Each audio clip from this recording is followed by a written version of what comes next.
It's really got to be drilled. When we talk about a low single leg,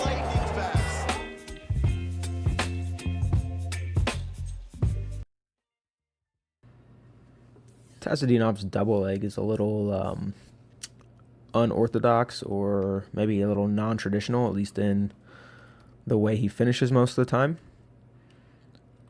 For setup, I mean, he fakes the whole match, so they don't really know when he's going to shoot. He always shoots his double from space. So here he clears a tie, and then it's a pretty standard just level change, driving, penetration.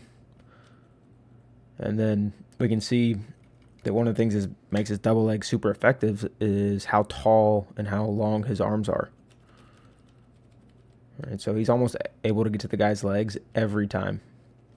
So even this guy's arms are in the way, it's not really going to matter.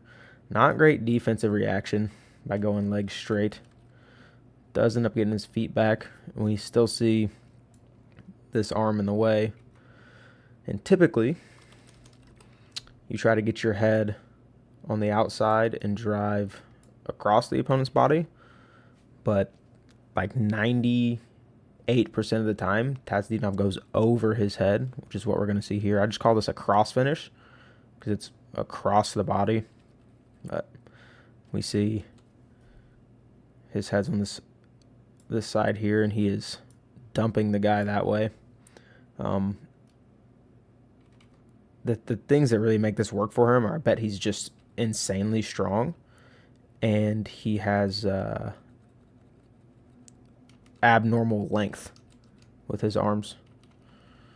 Right, so if he can get this guy's knee to stay like collapsed this way, then this finish is going to work for the most part. Right, most guys are able to sprawl, and we'll actually take a look at a couple later where that happens, and he changes to something else. So keeps that knee collapsed, drives across, and finishes. Here's this same cross finish. Again, he's in space. He clears, attacks, and takes him right over his head. Right.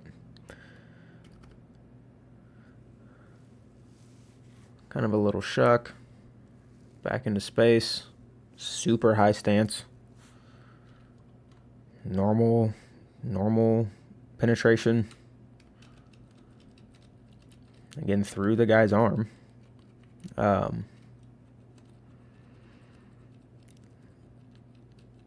Here we see this hand attacking the knee, trying to keep that thing in as much as possible. If this guy's able to get his knee out, he's going to have to change to something else. Again, I would not recommend this kind of finish to, I would say, most people, like 99% of people, but it works for him. So, again, we see him pulling this leg across to keep really this hip pointed down. If this hip is able to like get out, not going to be a good finish option. Collapses him to his hip and continues to circle his feet around the opponent for his finish. Here's one from the rare top view, which I don't really like normally when I'm watching, but this gives us just another angle to look at it at. So again, clears the space. Normal penetration. Again, this hand control is pretty much the key to this whole finish. So this is why I say that his length and his strength is probably the main things that allow it to happen.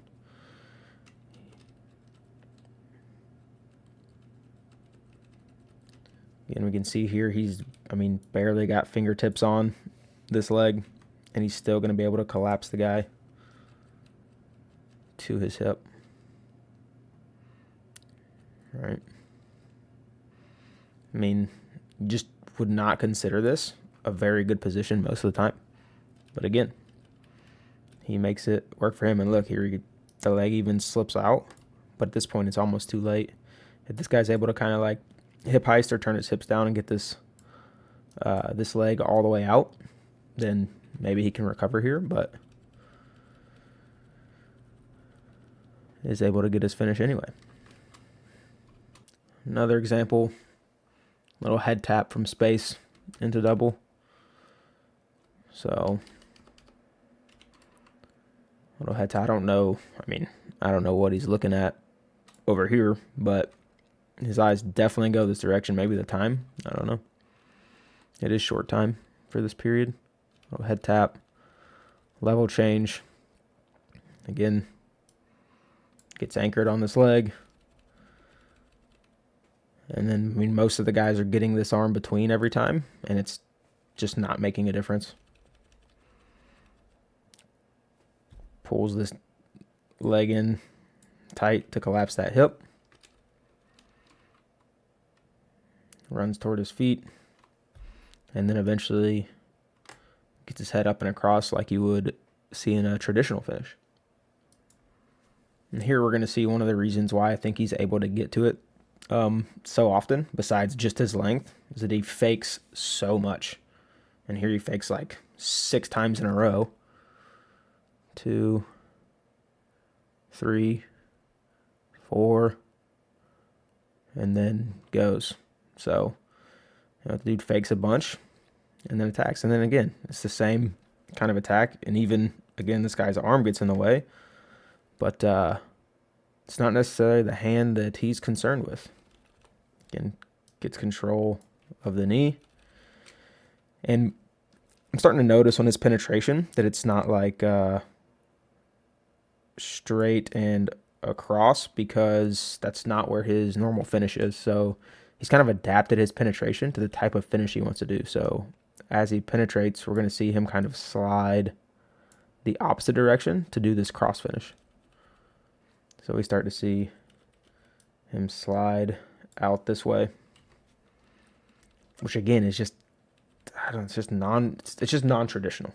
It's non-traditional. I'll just leave it at that. One adjustment here that I really like that he makes is that he slides his knee hand. So we can see his knee hand is on the guy's knee. And then as he continues to finish, he's going to slide it to his ankle, which I think is a better option here. It stops this guy's foot from being able to hop out and possibly sprawl. There we go, right there.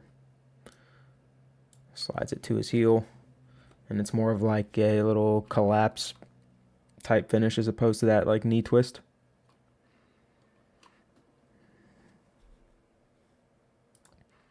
Here, he does it against one of the best chest wrap guys in the world. Listen, I know Tazhudinov wasn't 100% healthy for this tournament, but still, it's impressive to finish on Tazhudinov. He is rarely ever getting scored on. So again, just from space. And again, he kind of slides his knees that direction and looking to collapse him to his hip, which he does. And we can see where Tazhudinov trying to sprawl and get this leg backing out. But man, I guess Tazhudinov is just that strong that he's able to pull it in, or maybe Tazhudinov decided to commit to go into his butt here. Who knows? But here is one of the advantages of being this tall for Tazhudinov. So Tazhudinov is trying to load all the weight on Tazhoudinov's head, and most guys would have to let go with this hand to post, which would allow Tazhudinov to sprawl, right? But instead, he doesn't have to let go. He can get his foot all the way up here as a post instead. All right, so we can see the direction Tazhoudinov's leaning and creating pressure and weight all on Tazhoudinov's head, but this foot post is just in the way. He can't load him up to either reverse sprawl or even chest wrap him. And then once I mean, he continues to circle his feet toward Sagilayev's feet once he feels some of this pressure release. And then once he gets his feet on this side of Sagilayev's body, the finish is pretty much done. So continues to defend the chest wrap. Tazhudinov continues. This is actually a really good job of just like scooting. So real quick detour to Sagilayev's position. He's going to push off his feet to keep trying to scoot his feet away. But once Tazhudinov gets his feet and legs over on that far side, the finish is just done. Then looks for his exposures.